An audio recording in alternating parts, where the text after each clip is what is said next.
أعوذ بالله السميع العليم من الشيطان الرجيم. بسم الله الرحمن الرحيم.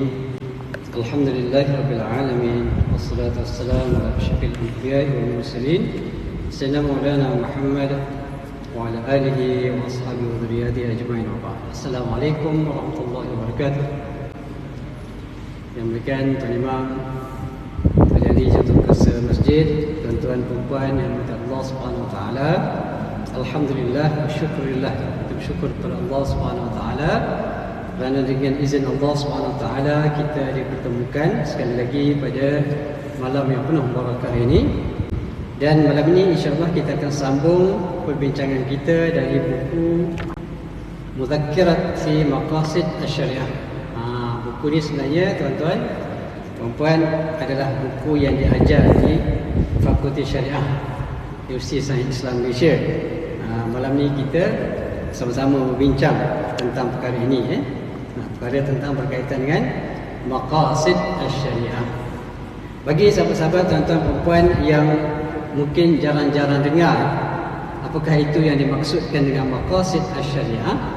Secara umumnya Maqasid Asy-Syariah ialah ilmu, satu bentuk ilmu yang membincangkan tentang rahsia, rahsia ataupun hikmah-hikmah yang terselindung di sebalik kefarduan sesuatu hukum ataupun kewajipan sesuatu ataupun pengharaman sesuatu perkara. Jadi bila Allah Ta'ala mewajibkan satu perkara, mesti ada kebaikan dia, mesti ada hikmah yang terselindung di sebaliknya. Begitu juga bila Allah Ta'ala mengharamkan sesuatu perkara, dia mesti ada hikmah, ada kebaikan, ada rahsia yang terselindung di sebaliknya. Jadi kita nak tahu macam mana, kita kena belajar, kita kena kaji, kena duduk dalam kuliah-kuliah sebegini. InsyaAllah kita akan faham dan kita tahu.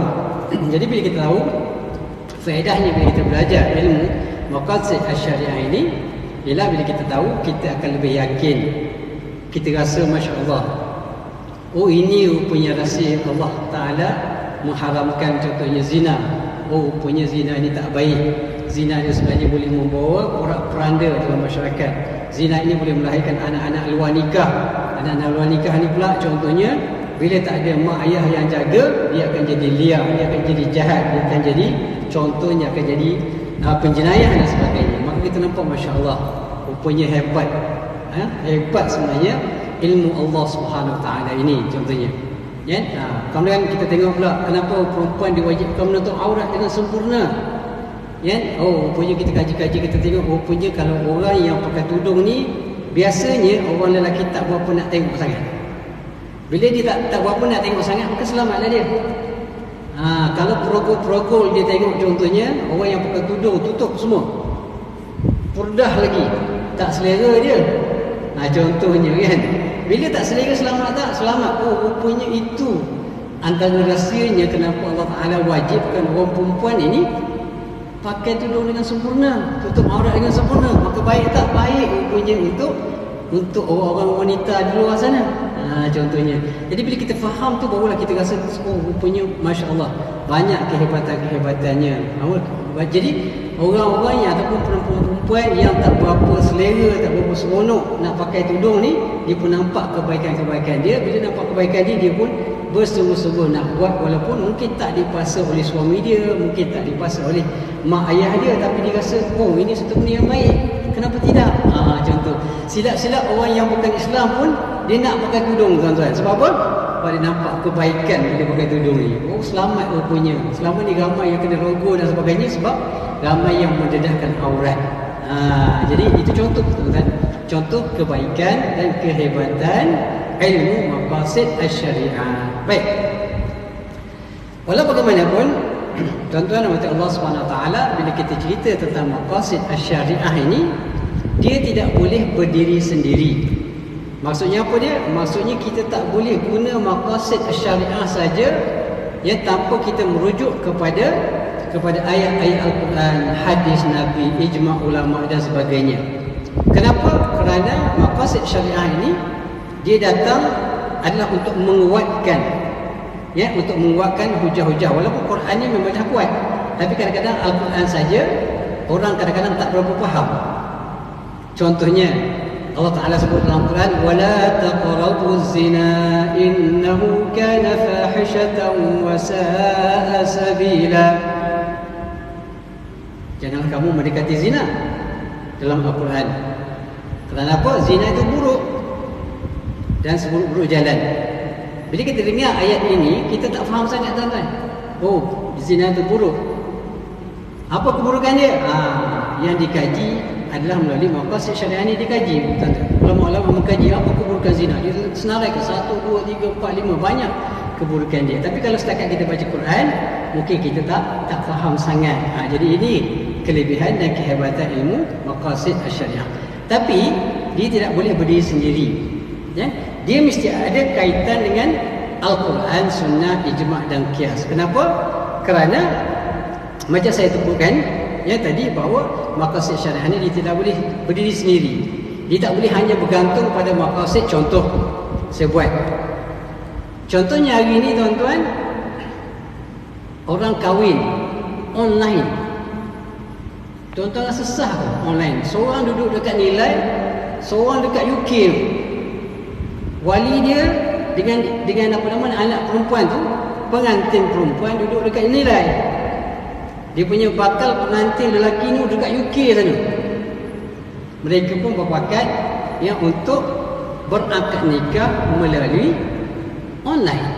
Pakai Zoom, pakai apa nama Team, Microsoft Team, pakai WhatsApp group contohnya.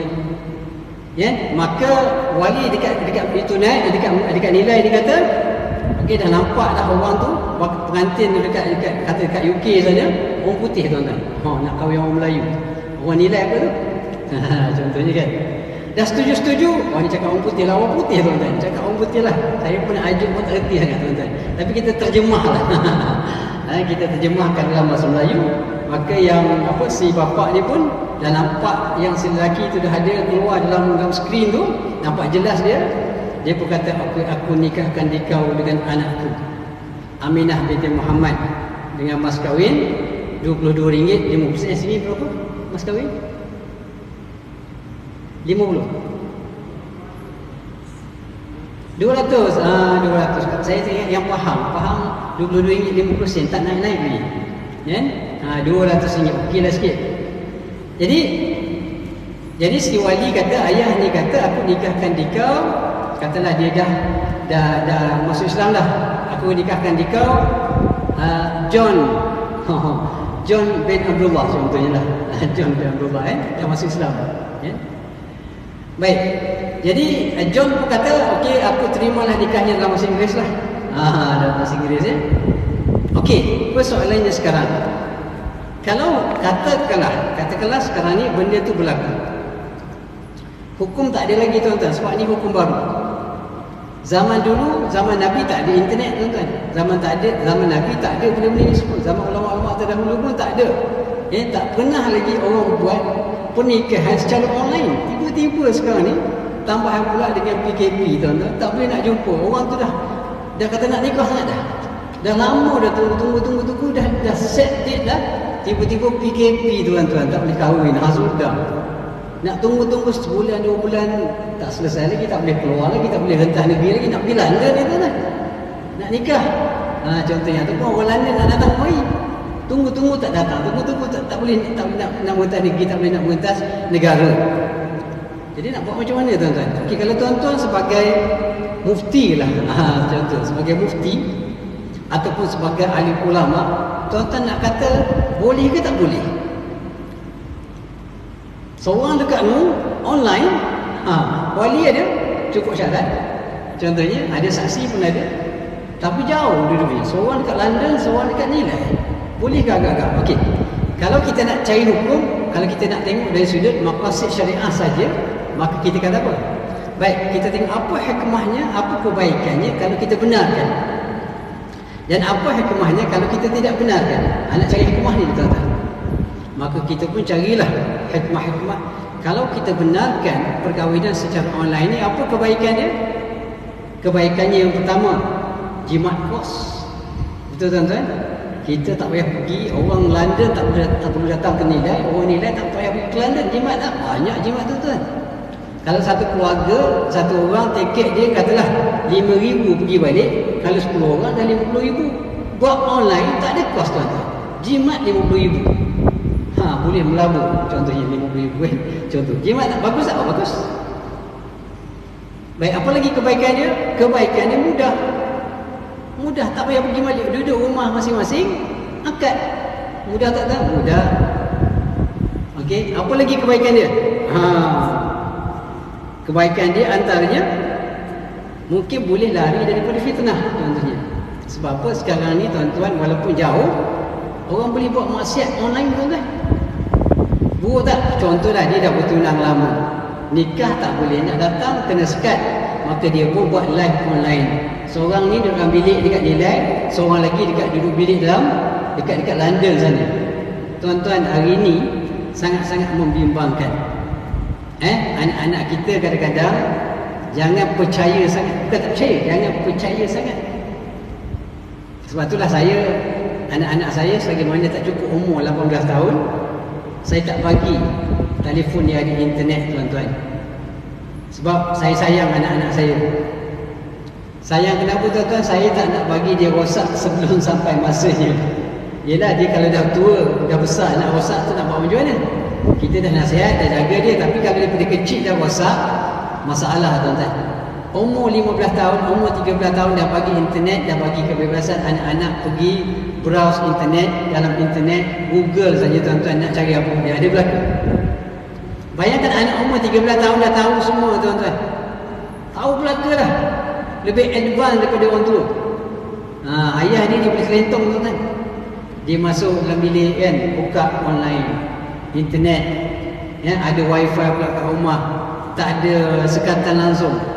Ayah pun kata percaya kena macam-macam dia tengok. Ada orang, ada anak-anak kita tuan-tuan sanggup buka baju, tunjuk segala benda yang ada pada dia tu dekat orang yang kadang-kadang dia tak pernah jumpa, tak pernah kenal pun. Bahaya tuan-tuan. Jadi apa kebaikannya kalau kita benarkan dia kahwin? Dia buatlah apa benda pun dia suka pada isteri dia.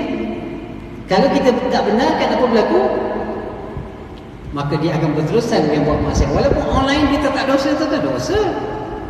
Dia bukan kahwin lagi. Kalau dengan isteri kita tak apa tuan-tuan, tak ada masalah. Online, tapi jagalah sikit. Jangan pula ada orang mengintip pula, masuk pula. Sudah kita. Kan bocor pula. Kan? Contohnya lah. Dan kebaikan, banyak kebaikan dia. Tetapi masa buat akad itu, online itu, dia tak patuh kepada syarat-syarat contohnya. Baiklah, maqasidnya baguslah. Memang banyak kebaikan-kebaikan dia. Tiba-tiba dia contohnya tidak ada saksi contohnya. Tak ada saksi. Sedangkan dalam hadis Nabi menyebutkan bahawa la nikaha illa biwaliyin wa syahidai adlin. Kama qala sallallahu alaihi wasallam. Tak sah nikah kata Nabi sallallahu alaihi wasallam kalau sekiranya tidak ada wali yang pertama, yang keduanya tidak ada dua orang saksi. Kalau tak ada dua ni, ada suami, ada isteri, tak sah nikah dia. Walaupun maqasid kata cantik,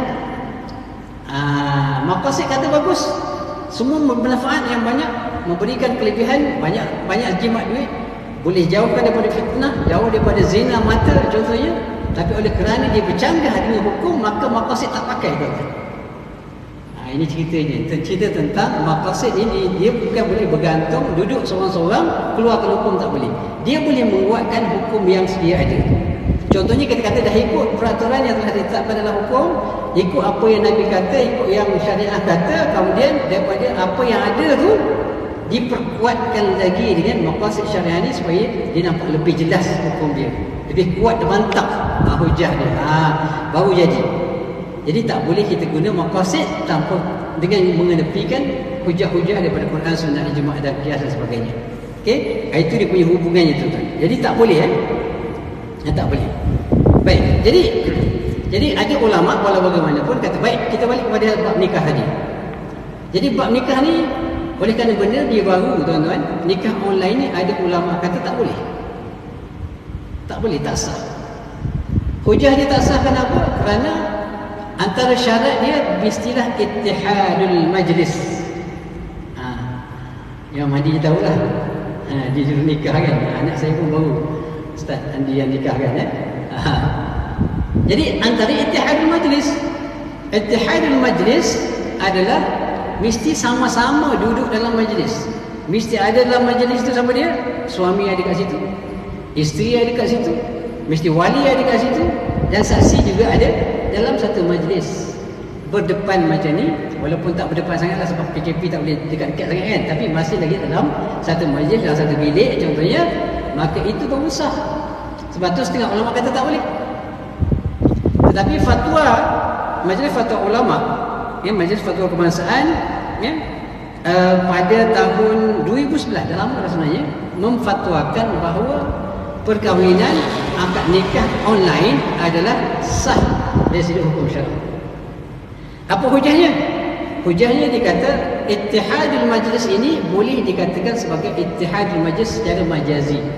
Maksudnya bukan secara fizikal, tapi secara virtual pun duduk sana seorang tu, kalau duduk sama-sama dalam satu majlis, artinya seorang sana online sama live, kita pun kat sini live sama-sama bukan rakaman, maka itu dianggap sebagai ittihadul majlis juga berdasarkan pada fatwa majlis fatwa kebangsaan. Maka yang mana kita nak pakai? Kita pakai yang boleh lah, mudah kan? Boleh tak pilih yang mana mudah? Boleh, tak ada masalah. Sebab ada hujah masing-masing, ada hujah masing-masing. Dan dia sebenarnya lepas tu baru kita nak tengok maqasid. Bila dah ulama kata boleh, dan apa maqasid dia? Kita kaji. Ni maka timbullah maqasid tadi. Kebaikan-kebaikan dia. Jadi menguatkan hujah mengatakan bahawa sebenarnya sangat bagus kalau boleh buat nikah online. Jadi tuan-tuan, siapa yang belum menikah ataupun siapa yang nak bernikah lagi tu, gunalah kelebihan yang ada pada musim. Sekarang dah buka sikit kan, dah boleh pergi dah. Tunggu sikit PKP sikit, sekali lagi oleh Azbillah, kalau berlaku masa tu nikah. Bagus tu, jimat banyak kos kan? Jimat banyak kos Baik tuan-tuan, jadi jelaslah kepada kita bahawa maqasid syariah ini dia tidak boleh berdiri sendiri, dia mesti bergantung kepada dalil-dalil pada Quran, sunnah, ijma', qiyas dan sebagainya. Okey? Baik. Sekarang ni kita tengok tuan-tuan, bagi sahabat-sahabat, tuan-tuan puan yang ada buku, boleh buka muka surat 22, kita tengok alaqah al-maqasid bil Quran al-Karim. Baik. Dalam Al-Quran sebenarnya tuan-tuan, kita ada dijelaskan, Al-Quran menjelaskan beberapa maqasid yang boleh dilihat dalam beberapa ayat Al-Quran. Antaranya maqasid tentang raf'ul haraj. Raf'ul haraj ni maksudnya apa dia tuan-tuan? Menolak benda-benda yang boleh menyulitkan dan menyukarkan. Jadi dalam Islam ni mudah tuan-tuan. Islam ni adalah agama yang sangat mudah untuk diamalkan. Dan Allah Ta'ala tak paksa kita buat benda yang kita tak mampu. Dan semua perintah-perintah Allah, semuanya kita mampu buat. Semua, carilah apa benda pun yang Allah perintahkan, mana semua manusia mampu buat. Cuma manusia tak nak buat je. Solat, kita ambil solat. Solat ni mudah tuan-tuan. Mudah sebab apa? Ambil wudu. Mudah ke payah? Payah sikit masa subuh. Sebab bukan payah ambil wudu tu, payah nak bangun. Okey. Tapi dia mudah tak? Mudah ambil wudu. Masuk toilet, ambil wudu, selesai. Solat mudah tak? Mudah. Kalau solat sendiri, pantas tuan-tuan. Kalau maghrib 3 rakaat tu biasa 3 minit standard. Itu pun dah kira lama dah tu. Kadang-kadang tak sampai pun 2 minit tuan-tuan 3 rakaat. Mudah. Tapi kenapa ramai orang tak solat? Ini persoalan dia. Kenapa ramai tak solat? Pertamanya ialah bila tak dapat hidayah. Tapi hidayah Allah SWT ni datang dengan sebab. Bukan duduk tiba-tiba dapat hidayah, tiba-tiba jadi baik, tiba-tiba solat, tiba-tiba jadi orang soleh, tak. Dalam apa-apa pun kita nak atas dunia ni kena ada usaha. Iman pun kena usaha tuan-tuan. Kalau kita nak cari duit kena usaha. Boleh tak tuan-tuan duduk kat rumah doa, ya Allah bagi rezeki, Allah bagi rezeki, Allah, tiba-tiba berbung jatuh duit seketul emas 1 kilo macam tu kan? Ada tak? Ada tuan-tuan? Tak berlaku. Itu dunia. Iman ni berkaitan dengan akhirat. Benda akhirat ni jauh lebih payah sebenarnya daripada nak dapatkan benda dunia. Cari duit mudah tuan-tuan. Walaupun payah, tapi kalau nak bandingkan dengan akhirat, dia jauh lebih mudah. Kena usaha. Jadi iman pun kena usaha. Jadi pokoknya kalau orang tak solat itu, pertamanya Allah Ta'ala tak bagi keimanan kepada dia, ataupun iman dia sangat nipis, sangat lemah. Sebab kalau orang yang beriman, solat dia menjadi asas yang utama pada dia. Dia tak mungkin akan tinggalkan solat dalam apa saja keadaan. Orang beriman, tuan-tuan, solat ini sangat jaga. Pergilah mana-mana pula dunia ni, tanda orang beriman antaranya dia mesti mengerjakan solat. Tak solat tak beriman dia, tuan-tuan.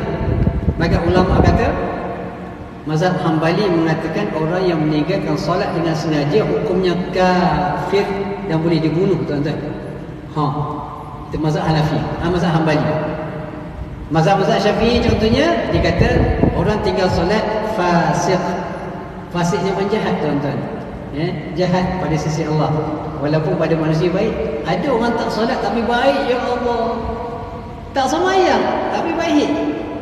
Dengan jiran dia baik, suka tolong orang, suka bantu orang, suka sedekah, suka buat kebaikan. Apa saja kalau buat kebaikan dia, buat tolong orang, dia lah yang pertama, tapi tak sembahyang, tuan-tuan. Baik pada manusia tapi jahat pada sisi Allah Subhanahu Wa Taala. Sebab apa? Bila kita tak buat benda yang Allah Taala perintahkan, maka jahatlah kita. Walaupun pada pandangan manusia adalah baik. Jadi tuan-tuan, berbalik kepada maqasid yang disebutkan dalam Al-Quran, Allah Subhanahu Wa Taala mengangkat segala bentuk perkara-perkara yang menyusahkan kita. Jadi semacam mana yang disebutkan tadi, bahawa semua benda yang Allah Ta'ala perintahkan kita adalah mampu dilakukan oleh setiap orang. Tuan-tuan, anak saya saja nak kongsilah, 4 tahun subuh bangun, tuan-tuan, tapi saya dah bangunkan dia. Kalau agak dia memang tak bangun lah, bangun 4 tahun dah dilatih, kena latih, tuan-tuan. 4 tahun bangun. Kadang-kadang kita bangun sekali-sekali dia bangun tahajud. 4 tahun kejut bangun tahajud, tuan-tuan. Orang kata zalim. Budak 4 tahun tak kerti apa benda lagi dah bangun tahajud. Orang kadang-kadang marah kan dia. Tak masuk akal kata dia. Seksa budak tu, tidur tak cukup contohnya. So bagi saya mungkinlah setiap orang ada pendekatan sendiri. Bagi saya benda ni benda yang boleh dilakukan oleh anak kita. Lepas tu tidurlah, nak tidur, tak ada masalah. Nak latih dia daripada kecil supaya apa? Supaya dia biasa dengan amal ibadah. Biasa dengan amal ibadah. Jadi sebenarnya mampu dibuat. Tak nak buat je manusia ni kadang-kadang. Jadi dalam Islam apa-apa saja yang menyusahkan manusia diangkat oleh Allah Ta'ala. Allah Ta'ala tak nak hamba dia susah. Sebab itulah apa yang diperintahkan oleh Allah Ta'ala semuanya kita mampu. Solat kita mampu, zakat kita mampu. Zakat bagi siapa? Yang mampu je, tak ada duit lepas kena zakat. Tak wajib, tuan-tuan, kalau dah tak ada duit. Yang wajib ni orang ada duit, mampu. Kalau dia pun minta sedekah dengan orang, nak bagi zakat pun dia tak mampu, tak perlu, tak wajib. Pergi haji wajib tak? Pergi haji wajib bagi orang mampu. Orang tak mampu, tak wajib. Artinya apa benda yang dibuat oleh manusia, yang perintah Allah Ta'ala ni, semuanya benda yang mampu dilakukan oleh manusia. Tak mampu, Allah Ta'ala takkan suruh. Jelas dalam Al-Quran yang kita selalu baca, la yukallifullahu nafsan illa wus'aha. Allah Ta'ala tidak akan taklifkan kita, memberatkan kita melakukan satu benda yang kita tidak mampu. Semuanya mampu. Jadi sebab itulah kalau tak buat juga, maka berjawablah kita dengan Allah Ta'ala di hari akhirat. Contohnya maqasid yang Rasulullah haraj ini menolak benda-benda yang boleh memberikan kemudaratan ataupun menyusahkan manusia. Allah Ta'ala sebut dalam Quran, a'udzubillahi minasyaitonir rajim, ma yuridullahu liyaj'ala 'alaikum min haraj. Allah Ta'ala tidak menjadikan, tidak mahu menjadikan ke atas kamu itu satu benda yang menyusahkan. Jadi apa saja yang susah maka ditolak. Jadi prinsip ini dipakai, tuan-tuan, di mana-mana pun, dalam apa-apa hukum pun. Kalau ada kepayahan, bila ada kesusahan, apatah lagi kalau sekiranya dalam keadaan darurat. Contoh, tuan-tuan, kita pergi berkelah ataupun pergi trekking lah dekat hutan, tuan-tuan. Pergi dekat hutan, perkara yang pertama yang kita boleh buat yang mengangkat kepayahan kita ialah kalau kita pergi perjalanan yang jauh lebih daripada 2 marhalah, maka kita dibenarkan apa? Jamak dan qasar.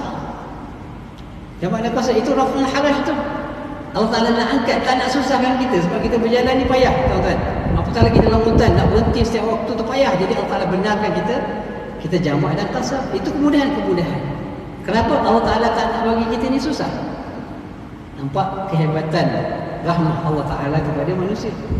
Lepas tu pula pergi berjalan dalam hutan, tak jumpa sungai, tak jumpa air. Air ada sikit nak minum. Nak buat macam mana ni? Nak guna air minum ke? Yang minum tu buat wuduk ke? Nak buat macam mana? Tak payah. Minumlah air tu. Kan? Boleh cari tanah kat mana-mana, bertayammum. Raf'ul haraj, Allah mengangkat kepayahan. Lepas tu laparlah pula, makanan dah habis. Kan? Makanan dah habis, cari pokok-pokok kayu yang boleh makan pun tak ada yang boleh makan. Semua pokok tinggi-tinggi semua, daun-daun pun semua tinggi, tak ada, kosong tanah. Jumpalah seekor babi gemuk, contohnya tuan-tuan. Babi gemuk kan. Dengan kapitalan yang ada, tangkap babi itu. Perlu sembelih tak tuan? Perlu tak sembelih tu babi? Okey? Tak perlu sembelih tuan-tuan. Sebab kalau sembelih pun dia tak jadi halal. Okey? Makan je lah. Tapi sekadarnya. Sebab apa? Ini untuk rafa'ul haraj lah, menolak kepayahan, kesusahan yang dihadapi oleh manusia. Manusia terpaksa, dia tak nak makan dalam keadaan biasa. Kalau tak makan dia mati. Masuk dalam maqasid hifzul an-nafs, jaga jiwa. Nyawa kena jaga tuan-tuan. Tak boleh tawakal Allah, tak apalah aku tak nak makan haram, tunggu sampai mati. Tak boleh tuan-tuan. Tak boleh. Berdosa tuan-tuan. Sebab dalam maqasid syariah yang paling utama adalah agama. Lepas agama adalah an-nafs, jiwa. Jiwa ni perlu. Kenapa perlu jaga nyawa tuan-tuan? Sebab nyawa ni berkaitan dengan segala-galanya. Kalau kita tak hidup, iman perlu tak? Iman tak perlu, boleh tak hidup. Okay. Kalau kita tidak hidup, maruah penting tak? Maruah tak penting, mati. Maruah apa benda? Harta penting tak? Harta tak mati bila dah mati. Semua itu je. Yang lain-lain jadi semuanya tak penting bila tak ada kehidupan. Jadi kehidupan wajib dijaga. Tak boleh biarkan diri memudarat kerana mati. Lepas tu orang yang tak berubat tuan-tuan, dia saja tawakal Allah, tak apalah tawakal Allah, tak apalah tak berubat, mati dalam berdosa. Wajib dia berusaha. Itu maqasid menjaga nyawa itu satu kewajipan tuan-tuan. Okey.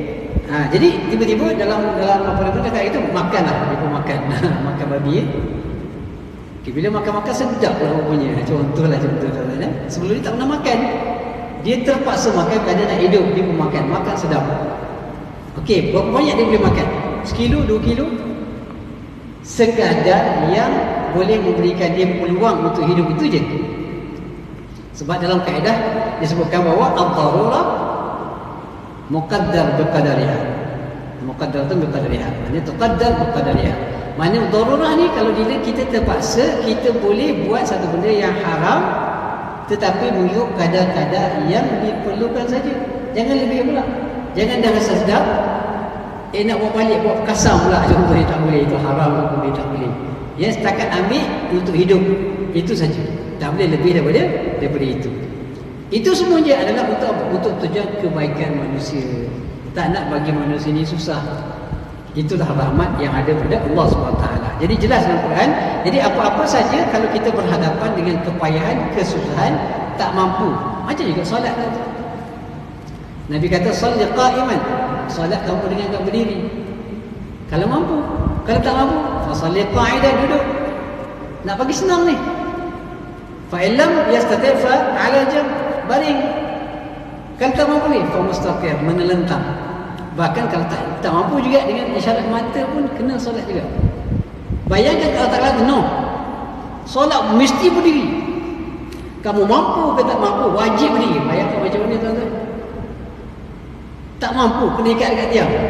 Sebab nak berdiri tak boleh, tak mampu. Contohnya, siapa yang kata tak, Islam mudah. Tapi solat kena? Solat kena. Jadi jelaslah tuan-tuan bahawa Islam ni satu agama yang sangat mudah dan jelas dalam Al-Quran. Ini antara maqasidnya. Baik. Selain daripada itu juga, maqasid yang kedua ialah ikhlas beribadah kepada Allah Subhanahu wa taala, yang mana Allah Taala sebut dalam Al-Quran, a'udzubillahi minasyaitonir rajim, wa ma umiru illa liya'budullaha mukhlishina lahuddin. Kamu tidak diperintahkan kecuali untuk menyembah Allah mukhlisin, dengan secara ikhlas. ikhlas kepada Allah SWT. Ini juga adalah maqasid. Okay, kenapa kita perlu ikhlas kepada Allah Ta'ala? Kerana setiap amalan yang kita buat, kalau bukan ikhlas kepada Allah Ta'ala, maka pertama tak dapat pahala, yang keduanya berdosa. Orang buat amalan bukan kerana Allah, berdosa tuan-tuan. Kenapa berdosa? Sebab dia telah melakukan asyirkul khafi. Dia telah melakukan apa? Syirik yang tersembunyi. Syirik tersembunyi artinya kita menyekutukan Allah secara senyap-senyap, secara diam-diam. Kita sebenarnya tanpa sedar kita buat kerana mencari dan menuntut pujian daripada manusia. Maka syirik tuan-tuan, syirik dosa tak? Dosa, walaupun dia tersembunyi. Jadi kita nak buat amalan kena lillahi ta'ala. Almarhum ayah saya selalu pesan tuan-tuan, macam mana nak ikhlas bila kita beramal. Dia kata, kalau nak buat amalan, sebelum kita buat apa-apa, kita berhubung dengan Allah Ta'ala. Contoh, saya nak datang mengajar, nak datang kelas malam ni. Sebelum saya turun, ya Allah, aku pergi masjid ni tidak lain dan tidak bukan lain mencari ridha-Mu, ya Allah. Kita bercakap dengan Allah, bercakap dulu, berhubung dengan Allah. Ya Allah, aku pergi masjid ni, aku nak semayang. Aku tak nak pujian siapa-siapa, aku tak nak minta maknanya apa-apa matlamat dunia. Aku pergi hanya cari ridha-Mu, ya Allah. Bismillahirrahmanirrahim, turunkan Allah Ta'ala. Lepas tu, bila kita dah buat amalan, mula-mula tu kadang cantik, tengah-tengah tu dia mari naik angin. Naik angin macam mana? Contohlah, ceramah-ceramah tiba-tiba ramai orang datang. Wah, kita pun rasa seronok. Orang kata, wah hebat ya aku ceramah ni, ramai orang. Contohnya kan. Maka kita rasa hebat. Istighfar masa tu. Astaghfirullahalazim, ya Allah. Astaghfirullahalazim. Minta maaf ya Allah, tersalah.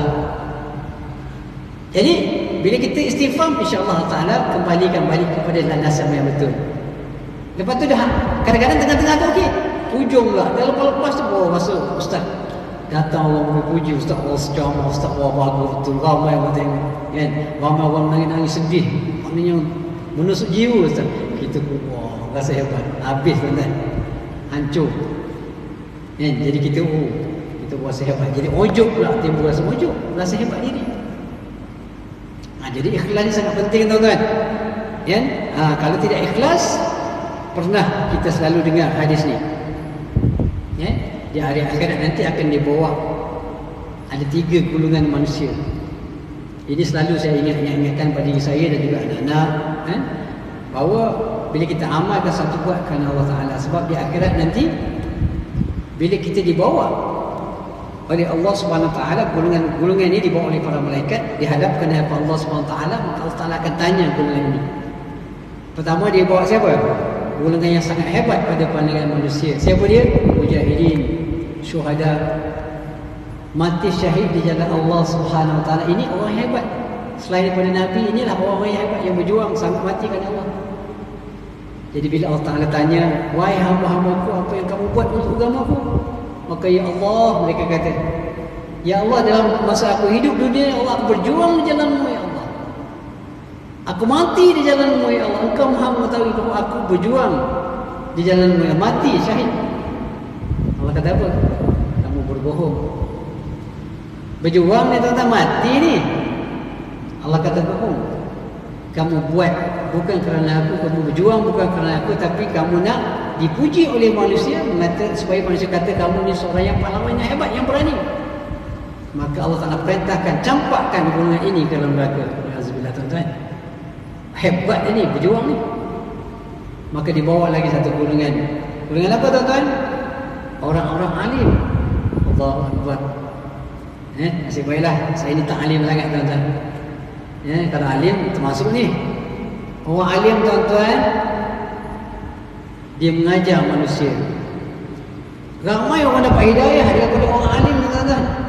Tapi orang alim ni kadang-kadang dia lupa diri dia sendiri. Lima taquluna ma la taf'alun. Kabura maqtan 'inda Allah an taqulu ma la taf'alun. Ini masalah orang alim tuan-tuan, ramai yang cakap kosong, cakap berdegang-berdegang tapi di rumah tak amal. Ajak orang sembahyang tahajud tuan-tuan, Soal tahajud, cerita keluar tahajud, dia tak tahajud pun. Cerita pasal puasa, dia tak puasa pun. Cerita kau tinggalkan benda haram, tapi dia buat benda haram. Allahu Akbar. Masalah tuan-tuan. Dan apatah lagi kalau dia sebarkan ilmu kerana mencari bahan-bahan ataupun mencari hawa dunia. Dia melakukan, maknanya pergi ceramah ke sana kemari, mencari pujian manusia, sanjungan manusia, hawa dunia dan sebagainya. Maka bila ditanya, apa yang kamu buat ya Allah? Maka ditanya lagi, maka golongan ini akan berkata, ya Allah, masa dunia kamu sebarkan ilmu ya Allah, kami ajar banyak manusia ya Allah, ramai kepada bermanfaat daripada ilmu kami ya Allah, ramai kepada hidayah dengan ilmu kami ya Allah. Inilah apa yang kami lakukan terhadap agamamu, membantu agamamu ya Allah. Tapi Allah kata kamu pun bohong. Kamu buat kenapa? Kerana nak suruh orang kata kamu ni orang yang alim, orang yang hebat, ulama yang hebat. Maka perintah Allah Taala perintahkan mereka campakkan golongan ini dalam neraka. Tuan-tuan, orang alim ni dia memberi manfaat pada ramai manusia, tetapi dia sendiri dicampak oleh Allah Taala dalam neraka. Kenapa? Kerana bukan melakukan itu kerana mencari redha Allah Subhanahu Wa Taala. Satu lagi golongan siapa dia? Golongan yang suka memberi infak. Kat mana-mana muka dia je. Pasal di rumah dia lah nombor satu. Nombor sedara lama dia lah nombor satu. Golongan ini tuan-tuan, sangat bagus, sangat bagus. Orang ikhlas tak ikhlas ni tuan-tuan, kalau dia bagi duit, kalau bagi makan nasi kan kita kenyang, walaupun dia tak ikhlas. Betul tak? Kesannya tu tak ada, kesannya tu tak ada. Kebaikan dia nampak, kebaikan dia nampak. Dia buat surah di masjid tapi tak ikhlas. Nak pujian, nak suruh orang sanjung, nak kata dia orang yang sangat dermawan. Dalam kampung ni, dalam nilai ni tak ada orang lah yang paling dermawan, dia lah top. Contohnya, tapi dia buat bukan kerana Allah, maka di akhirat Allah kata campakkan mereka ini dalam neraka. Kenapa? Dia buat bukan kerana Allah. Artinya kalau buat benda baik, itu kan ada masalah dia. Ya, kita dah buat benda baik, berjuang di jalan Allah Taala, mensebarkan agama, infak, tapi dalam masa sama kita berdosa dengan Allah Subhanahu Wa Taala. Sangat malanglah tuan-tuan. Ya, datang masjid, hari-hari datang masjid, tapi kena campak dalam neraka. Allah Akbar, sedih tuan-tuan. Ya, mudah-mudahan kita tak termasukkan golongan itulah, insya-Allah. Insya-Allah mudah-mudahan tuan-tuan. Kita ni mudah-mudahan Allah Taala ikhlaskan hati-hati kita. Ya, sedih tuan-tuan. Hari-hari datang masjid, hari-hari kita lah regular customer. Yang muka dia kalau tak semasjid semua muka dia je, tak muka orang lain. Kan? Tak bertambah customer kita je. Kalau muka tu je kan. Contohnya lah, setengah surau masjid kan. Kat sini alhamdulillah je lah, ramai alhamdulillah. Kan? Tapi buatlah sesuatu kerana Allah Subhanahu Wa Taala. Nah, baik. Itu yang kedua. Yang ketiganya disebutkan tentang keadilan. Wajib melakukan keadilan, dan keadilan ini juga merupakan salah satu daripada maqasid. Jadi setiap hukum Allah Ta'ala wajib dilaksanakan keadilan ini. Okey? Allah Ta'ala sebut dalam Quran, A'udzubillahi minasyaitonir rajim, innallaha ya'muru bil 'adli wal ihsan. Allah Ta'ala memerintahkan kita supaya berlaku adil dan juga membuat baik. Okay, jadi ini adalah satu daripada maqasid. Jadi setiap apa yang kita lakukan, perbuatan kita ke, perkataan kita ke, apa-apa saja mesti ada keadilan di dalamnya, mesti ada sifat-sifat kebaikan di dalamnya. Okey, maksudnya apa dia? Memang Allah Ta'ala tak sebut secara jelas. Kita perlu berlaku adil, contohnya antara kita dengan anak-anak. Contohnya berlaku adil. Macam mana berlaku adil dengan anak? Bagilah layanan yang sama. Walaupun memanglah kita anak bongsu umur 4 tahun, contohnya macam saya yang kecil tu, memanglah dia duduk dekat kita kan, sebab dia budak kecil kan. Takkan umur yang 14-15 duduk dengan mak bapak lagi kan, depek kan orang kan. Jadi masih lagi dalam skop keadilan. Dan kita dengan pelajar, contohnya saya pensyarah tuan-tuan, dengan pelajar ni kena berlaku adil juga. Contoh macam mana tuan-tuan? Kalau kita dalam kelas, biasalah ustaz ni penceramah ke, pensyarah, guru ke, bila tengok ni natural tuan-tuan, dia datang sendiri. Bila tengok student comel tuan-tuan, contoh contoh student comel rasa nak tengok lebih lah. Ya ustaz, kalau mengajar ramai-ramai kan, terasa tak nak tengok lebih? Nak tengok lebih lah, comel. Macam mana? Itu biasa manusia kan. Tapi kena berlaku adil. Maksudnya apa berlaku adil? Bila kita tengok pelajar tu, walaupun kita suka yang seorang tu comel, janganlah kita tengok yang tu saja. Tak adil tuan-tuan. Student lain akan terasa tak adil. Itu keadilan tuan-tuan. Jadi bila kita tengok pelajar tu, biar tengok sama rata. Tengok sekali yang ni, tengok semua pelajar. Macam saya ceramah ni tuan-tuan, saya tak tengok Ustaz Andi seorang, tak boleh, tak adil. Itu pun tak adil, walaupun dia nampak simple je kan. Tapi itu kaedah dia. Ya, kalau boleh kita nak tengok semua. Bila bercara kita nak boleh nak tengok semua. Artinya itu layanan seorang penceramah sebenarnya kepada ahli-ahli jemaah. Ya, yang sebab tu dia kaedah dia, itu pun salah satu kaedah yang dia ajar lah. Ya, kalau kita nak jadi penceramah yang baik, antaranya kita berinteraksi dengan semua orang. Kalau boleh, bukan hanya satu tempat contohnya. Kan? Itu adil. Nampak simple tapi itulah perkara yang adil. Apatah lagi kalau kita ada isteri ramai, Ustaz. Terus kalau ada isteri ramai, lagilah pula jelas wajib berlaku adil. Kan? Sebab kalau tidak berjalan sengit kita di akhirat nanti kan. Okey? Berlaku adil dalam segala perkara, perkataan dan sebagainya, berlaku adil. Itu satu kewajipan. Baik. Sebab itulah saya selalu juga memberi pesanan kepada pelajar-pelajar, antara kaedah untuk mendapatkan keadilan kepada manusia ni tidak lain dan tidak bukan kembali kepada hukum Allah, kembali kepada syariat Allah. Itulah baru kita jumpa keadilan yang sebenar. Ya? Selagi mana kita masih lagi bergantung kepada undang-undang ciptaan manusia, selagi itu tidak akan jumpa keadilan yang sebenar. Jadi kita kena kembali kepada perintah Allah. Kita kena kembali kepada pelaksanaan undang-undang Islam dalam negara kita. Kita kena berusaha dan ikhtiar memberi kefahaman kepada masyarakat bahawa kita memang perlu kembali kepada Islam.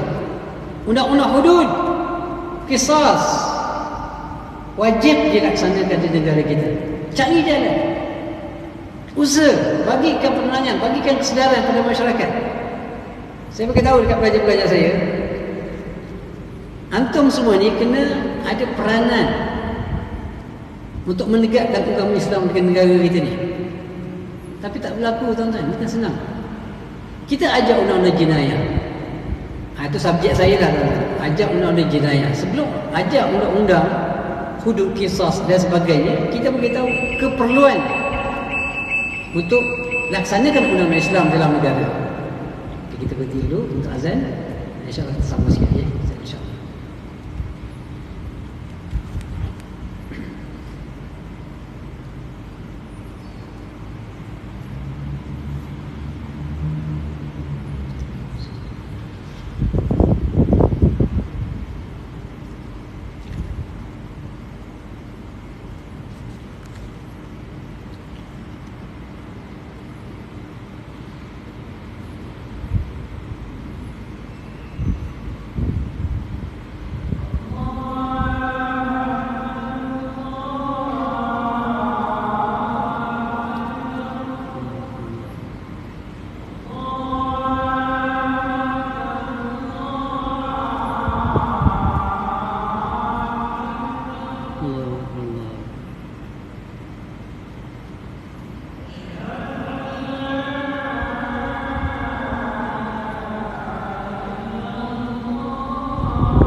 Jazakumullah.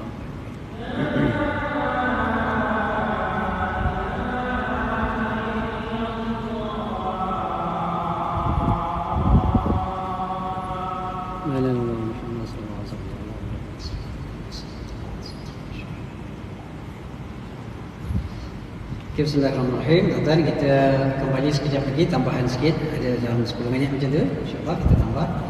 Okay, baik tuan-tuan. Jadi kita sambung apa yang saya ceritakan tadi, bahawa setiap orang tuan-tuan sepatutnya mengambil peranan untuk melaksanakan undang-undang Islam dalam negara kita. Dia tidak boleh hanya kepada golongan-golongan ustaz saja contohnya, ataupun guru-guru saja, ataupun tengah-tengah NGO saja. Kita semua adalah berperanan untuk mengangkat undang-undang Islam ini dalam negara kita, tuan-tuan. Kalau tidak, tak jadi.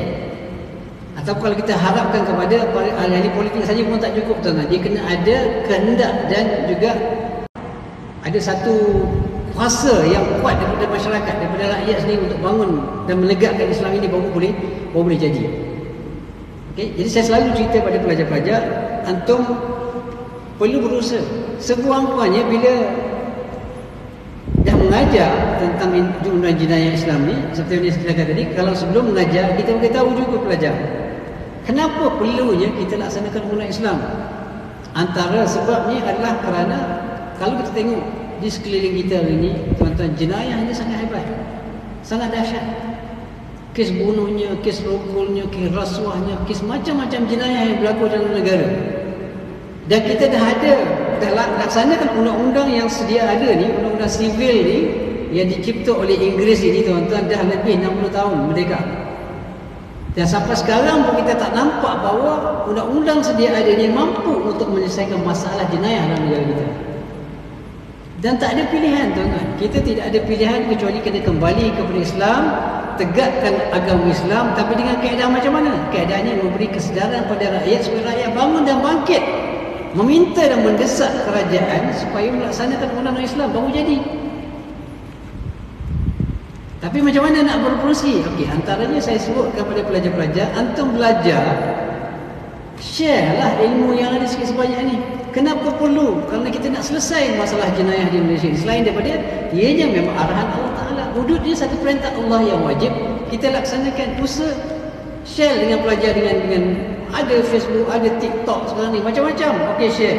Islam adalah penyelesaian kepada segala masalah jenayah di Malaysia. Jom kita support. Contoh, itu pun satu dakwah, itu satu usaha. Tapi ini berlaku? Tak berlaku, tuan-tuan. Tak berlaku. Bila tanya pelajar, walaupun ada 200 pelajar satu semester kadang-kadang, bila kita tanya ada tak share? Tak ada. So bila kita tak share, orang-orang yang terlibat belajar ilmu-ilmu tentang jenayah tapi tak share, tak kongsi, tak beri kefahaman kepada masyarakat tentang jenayah, pentingnya melaksanakan undang-undang Islam, sampai bila kita nak tegakkan Islam? Lambatlah prosesnya, tuan-tuan. Ya, kalau harapkan ustaz-ustaz berceramah tentang undang-undang jenayah, tak cukup, tuan-tuan, tak cukup. Tak cukup untuk memberikan kefahaman dan kesedaran pada masyarakat. Jadi untuk dapatkan keadilan sebenar, tidak lain dan tidak bukan mesti Islam itu dilaksanakan sepenuhnya, barulah kita dapat keadilan. Baik, kemudian kita ada satu lagi poin yang nak disebutkan di sini. Okey, dua lagi, tuan-tuan, sikit secara ringkasnya. Yang keempatnya ialah mengelakkan daripada melakukan segala perkara yang boleh memberikan kerosakan. Tak kisahlah pada apa. Sebab itulah arak diharamkan. Kenapa? Kerana dia merosakkan akal manusia. Kenapa zina itu diharamkan? Kerana dia merosakkan generasi-generasi yang akan datang. Dia merosakkan dia sudut keluargaannya. Kenapa rasuah diharamkan? Kerana dia juga membawa kemusnahan kepada masyarakat. Iaitu kenapa itu? Jadi apa saja yang boleh membawa kerosakan dan binasa dan bahaya, maka semuanya diharamkan dalam Islam, berdasarkan pada konsep maqasid juga. Kemudian larangan, yang last sekali, tuan-tuan, larangan daripada melakukan perkara yang boleh membawa perpecahan dalam masyarakat. Dan jelas ayat yang sebelum kita baca, tuan-tuan, wa'tasimu bihablillahi jami'an wa la tafarraqu. Dah kamu berpegang dengan tali Allah dan jangan berpecah belah. Artinya berpecah belah ni haram, tuan-tuan. Sengaja mencipta sesuatu isu yang menyebabkan berlakunya pertelingkahan di antara umat Islam, haram hukumnya dan wajib dijauhkan. Apa saja? sama ada dengan perkataan ke, dengan perbuatan ke, dengan apa saja tindakan, kalau dia boleh mencetuskan kemarahan umat Islam yang lain, kecuali lah kalau benda itu memang betul, benda itu kemaksiatan, kita tegur satu kemaksiatan, orang marah, itu biasa, itu kita menegakkan yang hak, tidak ada masalah. Tapi kalau kita hanya menimbulkan sesuatu isu hanya untuk menimbulkan kemarahan dan perpecahan, maka hukumnya adalah haram di sisi Allah SWT. Jadi apa saja yang boleh membawa perpecahan kepada manusia dalam keadaan umat Islam, maka ia dilarang dalam agama dan wajib dijauhkan. Baiklah tuan-tuan dan Allah SWT, itu di antara contoh-contoh maqasid yang disebutkan di dalam Al-Quran secara jelas berdasarkan ayat-ayat yang saya bacakan tadi. Jadi mudah-mudahan tuan-tuan dan Allah SWT sedikit kongsi pada malam ini memberikan sedikit ilmu kepada kita, memberikan sedikit pencerahan kepada kita. Mudah-mudahan ianya ada kebaikan insya-Allah. Yang baik pada Allah SWT, yang lemah yang kurang Allah saya sendiri minta maaf banyak-banyak. Aku qauli hadza wa astaghfirullah li wa lakum. Wassalamualaikum warahmatullahi wabarakatuh.